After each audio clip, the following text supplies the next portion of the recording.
అందరికీ నమస్కారం. ముందుగా బ్రహ్మర్షి పితామహ పత్రిజీకి స్వర్ణమాల పత్రం వేయడానికి ఆత్మ ప్రణామాలు తెలుపుకుంటూ, అలాగే బ్రహ్మర్షి తటవర్తి రాఘవరావు సార్కి, బ్రహ్మవేదేశ్వర రాజలక్ష్మమ్మకి ఆత్మ ప్రణామాలు.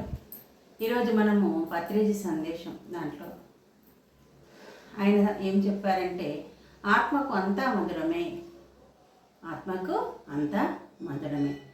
ఈ భూలోక యాత్రలో మనమంతా కూడా యాత్రికులం.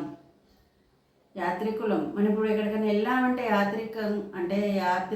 యాత్రలకి మనకి యాత్రలకి వెళ్ళినప్పుడు ఏమవుతుంది, అక్కడ ఉన్న విశేషాలు వింతలు తెలుసుకొని చూసి వస్తాం. అలాగే ఈ భూలోకం యాత్రలో కూడా ఇక్కడ ఈ లోకంలో ఉన్న వింతలు విశేషాలు చూడటానికి వచ్చాం కనుక హాయిగా చూసి వెళ్తాం. వెళ్ళాక మళ్ళీ వస్తాం, మళ్ళీ ఇంకా కొన్ని విశేషాలు చూసి మళ్ళీ వెళ్తాం.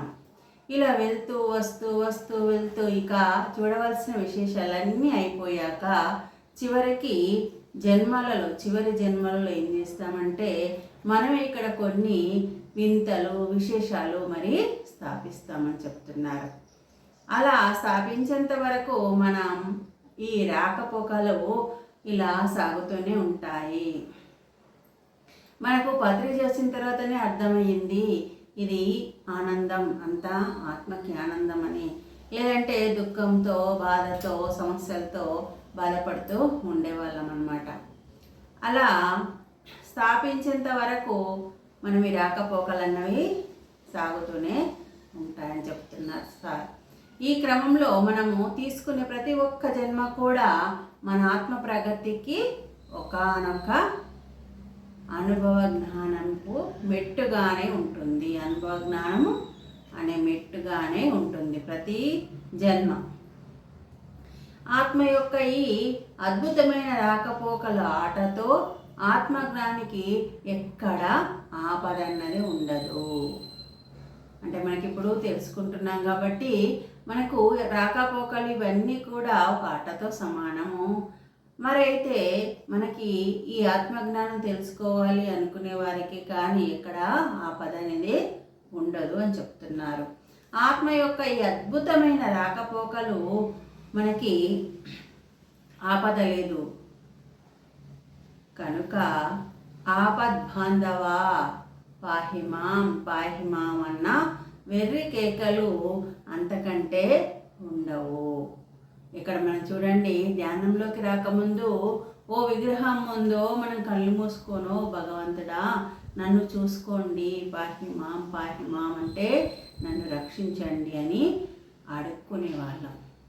కానీ ఇప్పుడు ఏం తెలిసింది, మన గురువులు వచ్చాక నువ్వే దైవానివి, ఇంకా ఎవరికి నువ్వు మొక్కుతావు అనేది మనకు అర్థమైంది. కాబట్టి ఈ పాహిమాం అనే కేకలు అంటే చెప్తున్నారు వెర్రి కేకలు అని. అంటే అర్థమైన వాళ్ళు ఇట్లాంటివన్నీ పిచ్చి పనులు చేయరు అని చెప్తున్నారు. ఉన్నదంతా అనుభవ జ్ఞానమే, ప్రతిదీ అనుభవమే, కష్టం ఉన్న అనుభవమే, సుఖమున్న అనుభవమే అని మన పత్రి సార్ ఎప్పుడు మనకు చెప్తూ ఉంటారు.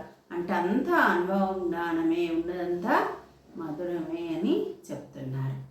మరి ఇలా శ్రీకృష్ణ భగవానుడు ఏం చెప్పాడు భగవద్గీతలో అంటే, హతోవా ప్రాప్సే స్వర్గం అన్నాడు అర్జునుడికి. ఓ అర్జున, యుద్ధంలో నువ్వు చనిపోతే వీరమరణమే సంభవిస్తుంది. వీరస్వర్గం అంటే నీకు స్వర్గాన్ని పొందుతావు. గెలిస్తే రాజ్య భోగాలను అనుభవిస్తావు. ఏ విధంగా చూసినా నీకు చక్కటి అనుభవమే కనుక సంకోచం మాని యుద్ధం చెయ్యు అని చెప్పారు శ్రీకృష్ణ భగవానుడు. అంటే చూడండి, చనిపోయినామనుకోండి ఇంకో జన్మ వస్తుంది, ఒకవేళ బ్రతికున్నామనుకోండి ఇవన్నీ గుణపాఠాలు అనుభవాలు నేర్చుకుంటూ మనం ముందుకు సాగిపోతాం తప్ప భయం అనేదే ఉండకూడదు అనేది ఇక్కడ మనకి పత్రిజీ అందిస్తున్నారన్నమాట. ఆత్మజ్ఞానికి ప్రతి ఒక్క జన్మలో ప్రతి ఒక్క సంఘటన మరి ప్రతి ఒక్క సమస్య అన్నీ అనుభవమే. ఎవరికి? ఆత్మజ్ఞాని. అంటే తెలుసుకుంటాడు కాబట్టి ఆత్మజ్ఞాని ప్రతి ఒక్క సంఘటనను ప్రతి ఒక్క సమస్యను అన్నీ అనుభవాలే అని తెలుసుకుంటాడు. ఆ అనుభవాల పరంపర నుంచి అతడు ఒక్కొక్క మెట్టు ఎక్కుతూ అజాగ్రత్త నుంచి జాగృత స్థితిలోకి వచ్చేస్తాడు. అంటే అజాగ్రత్త నుంచి జాగ్రత్తగా ఉంటాడు. అదే అంటాడు, ఊరికి మన గురువులు ఏం చెప్తారు, రాఘరావు సార్ కూడా వివేకం విచక్షణ జ్ఞానాన్ని పెంచుకోవాలి, వివేకాన్ని పెంచుకోవాలని చెప్తూ ఉంటారు. అంటే అలా పెంచుకున్నప్పుడు అజాగ్రత్త పనులు మనం చేయము, మనకెప్పుడు నష్టపరిచే పనులు మనం చేయము, అన్నీ సవ్యమైన పనులే చేస్తాము, మనకు అన్నీ లాభాలు వచ్చే పనులే చేస్తాము. కనుక ఇలా ఒక్కో మెట్టు ఎక్కుతున్నామని మనకు తెలుసుకొని అజాగ్రత్త నుంచి జాగృత స్థితిలోకి వెళ్తాము. మరి ఒకానొక పిల్లవాడు ప్రతిక్షణం పెరిగి పెద్దవాడవుతూ ఉన్నట్లే ఒకానొక ఆత్మజ్ఞాని కూడా ప్రతి ఒక్క జన్మలో పొందే అనుభవ జ్ఞానం పరిణితి చెందుతూనే ఉంటాడు. మనకి ఏదైతే పిల్లవాడు మనం మెల్లమెల్లగా ఇలాగైతే ఎదుగుతున్నాడో మన ఆత్మజ్ఞాని కూడా మనము ఒక్కొక్క మెట్టు ఎక్కుతున్నామని మనకు అవగాహన వస్తుందని మన పత్రిజీ అందించడం జరిగింది. మళ్ళీ ఇంకో వీడియోలో కలుసుకుందాం. Thank you.